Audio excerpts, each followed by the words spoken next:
What's up mga idol, no? So in this video, no, gagawa ako ng steps, no. I will give you the insights, no, kung paano kukuha ng authorization certificate, no, to use improvised plate number.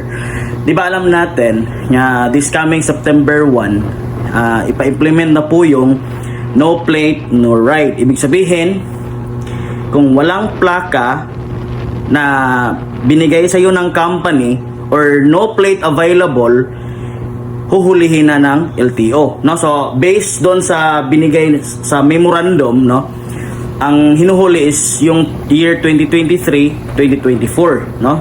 Na dapat sana meron na silang plaka. Pero what if wala pa talagang plaka na available? Although meron plate number na nandun sa OR at saka CR, pero wala namang na-release na plate or plaka galing sa company or galing mismo sa LTO. Now, nakabili ako ng motor, I think 2 weeks ago, no? So, although yung motor medyo luma na, year 2017 na model, Sniper 150, wala pa siyang available plate number, no? Walang plate number and of course, wala ding plate. So, I need to use improvised plate number, no? So, although I am aware na ang nakalagay doon sa memo, yung below 2023 na model, no, is hindi siya kasali, no, sa huhulihin. But para sa akin, no, I am conscious ba na baka lang di natin alam, no, na merong misinformation or let's say misimplementation. Kumbaga merong mga instances na magkakamali ang ating mga LTO personnel. Now, for example, no, mahuli ka, oy, gumagamit ka ng improvised plate. Pero, lingid sa kaalaman na below 2023 na year model hindi hinuhuli, and then, here comes nahuhuliin ka. And take note, sa LTO, no, sa LTO, sila lang ang always na may excuses, di ba? Kung wala silang maibigay na plaka, wala silang maibigay na sticker, they are excuse, no? Samantalang tayo, pag sinasabi natin, oy sir, nakalimutan kong ikabit. Oy sir, ganito, ganyan. We don't have excuses, no? So, maninigurado lang. So, kahit 2017 year model yung motorcycle ko, no? So, I still, no, pumunta ako dun sa LTO para kumuha ng authorization certificate, no? Madali na naman kunin yun actually. So, magbayad lang ng 40 pesos, no? So, nakuha ko last week, no? Last week yung certification, authorization certificate to operate motorcycle using improvised plate number, no? So, ang requirements lang is a photocopy of your ORCR, and if you are the first owner of, you know, the vehicle, no, let's say under sa iyo yung pangalan, you have to also take a photocopy of your valid ID, no? And as well as authorization letter, no? So authorization letter, it is necessary, no? It is essential if kukuha ka ng authorization certificate. Now,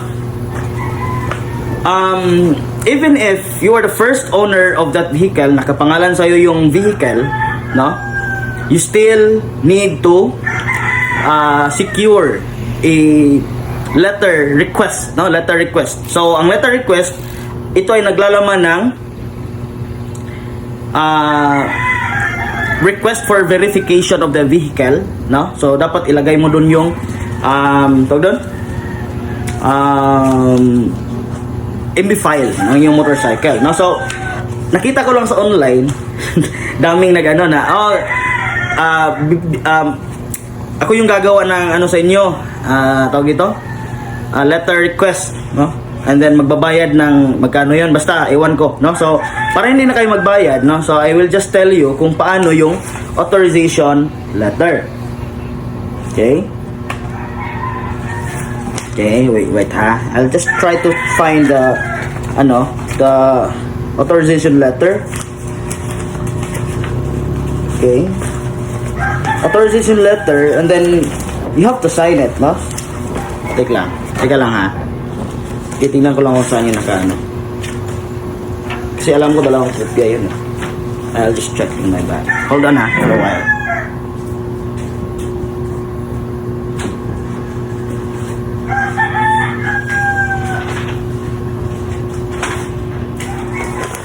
Okay.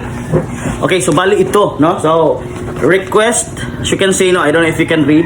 Request letter for verification, no?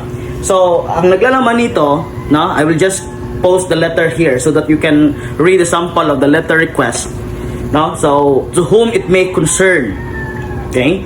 I'm writing this letter for the purpose of verification for my motorcycle with MV file number. So, isulat nyo yung MV file number doon. So, let's say, for example, 0701-0000 blank blank blank. So, that's the MV file, right?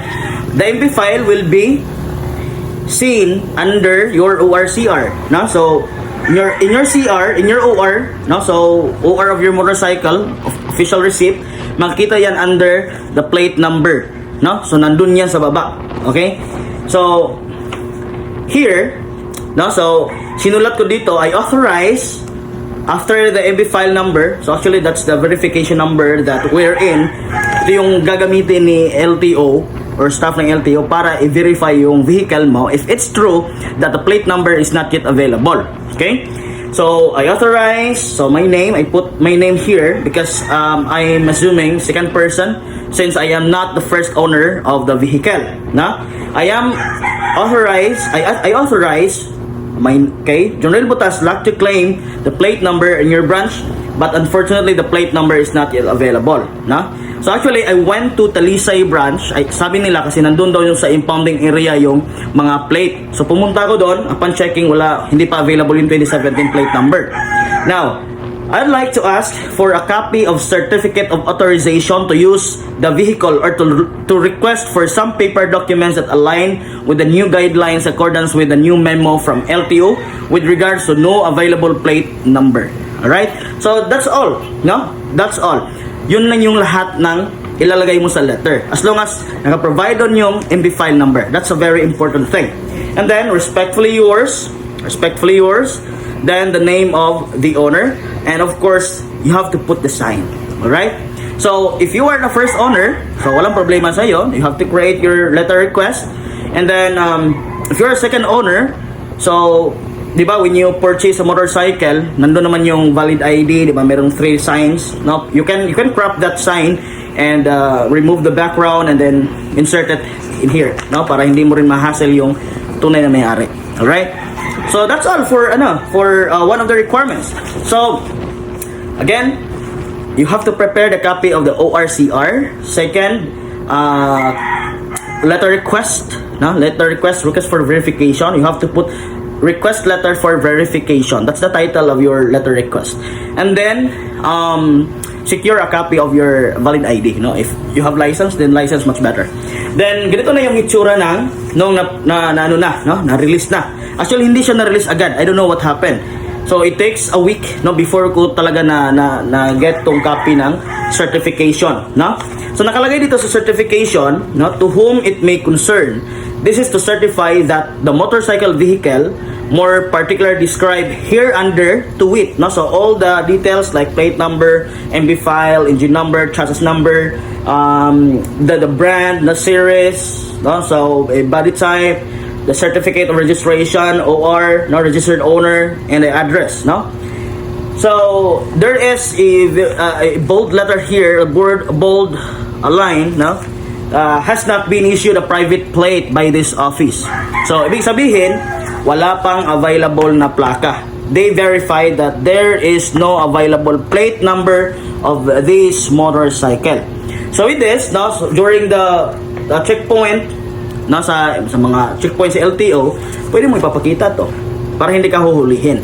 Kasi this will verify that your motorcycle wala pang available na plaka. No? So, wala namang expiration upon checking because according to here, no, issued this 4th day of August 2024 at Land Transportation Office, Region 7, Robinsons Galleria, Cebu, General Maxilo Avenue Corner, Serios Minya Boulevard, Cebu City. Then there is a sign of the record officer designate, the assigned officer. Then it is approved or noted by the Chief Cebu City District Office. Alright? So, this is the certificate, looks like. Alright? Now, there are 2 copies. No? The second one is the motor vehicle verification paper. No? So all of the important information, so it is certified that our records are in accordance with the following details. So ito nakalahat, no? There is still, a sign of the Cebu City District Office officer and also the Chief District Extension Officer. Alright? So ito lang lahat ang ipapakita mo, no? So wala nang problema yan, no? So para hindi masira, kasi dadalhin mo ng araw-araw, you can take a photocopy of this. Or no, what I mean is, pwede mong i-photocopy yan. Yun yung dadalhin mo during checkpoint. I-keep mo na yung original para in case masisira yung photocopy, at least you have a original copy na kung saan pwede mong mag-photocopy ulit. Alright? So, ganun lang. Very, very simple. No? So, again, I'm not saying na kasali ang 2017 model, but sa akin lang ay nag-secure ako. Kasi, I know, no? Hindi naman talaga maasahan yun. Mayroong magkamali. No? To avoid this, like, this kind of incident, so kumuha na lang ako para wala nang gulo, right? So ubi na lang tayo, no, sa rule ng sa law ng kalsada, no, patakaran ng kalsada, no. So I think yun lang siguro, no, wala na. So I will repeat, no, so prepare a copy of your ORCR, no, copy of ORCR. Letter request. Ang letter request, meron nakasaad na request letter for verification. Second, the third one is the photocopy of your valid ID. No? Then, kung nandito ka sa Cebu, pumunta ka doon sa Robinson Galleria. No? So, Robinson Galleria. Doon ka pumunta sa first table. You can ask the security guard where to bring, no, your tawag dito,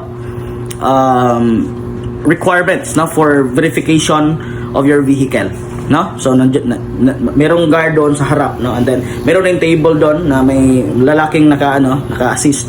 So doon ka so ano muna, sabihin mo, sir, I am going to get a certificate of authorization to use improvised plate number, no. So yeah, that's all, no. So madali lang. Okay, so I hope na you learned something from this video, and thank you so much for watching and enjoy your ride. God bless.